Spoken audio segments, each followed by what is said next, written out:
अस्सलाम वालेकुम नाज़रीन, खबर शामिल करते हैं लाहौर से। ज़मान पार्क लाहौर में ज़िला बाजौर से आए हुए साबका MPA और MNA मेहमानों की वक्त न्यूज़ से ख़ुसूसी गुफ्तगू।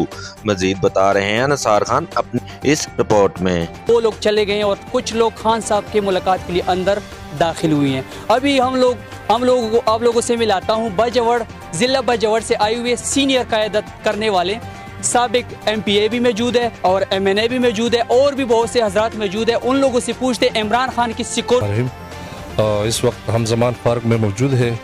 बाजौर से सैकड़ों वर्कर्स इधर लेके आए हैं। जैसा कि आपके इल्म में है कि आजकल खान साहब इधर हमारे लोग इनके साथ बैठे हैं और खान साहब की हिफाजत के लिए आए हैं। मुल्क में इस वक्त कानून और आइन पैरों तले रूंध रहे। अब देख ले कि ये जो इम्पोर्टेड हुकूमत है, ये इम्पोर्टेड हुकूमत इसलिए आए हैं कि अपने जितने भी मतलब उसने करप्शन किया उसके छुपाने के लिए।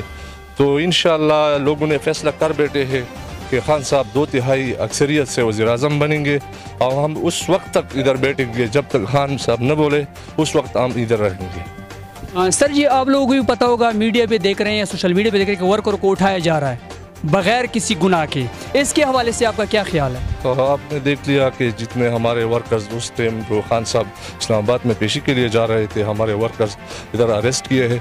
ये बिल्कुल गैर कानूनी है, इसके हम पुरजोर मजम्मत करते हैं और इनके लिए पूरा कानूनी तरीक़ाकार जो हम ढूंढ रहे हैं और पूरा हमारे जितने वर्कर्स हैं वो इंशाअल्लाह 1-2-3 दिन में रिहा हो जाएंगे।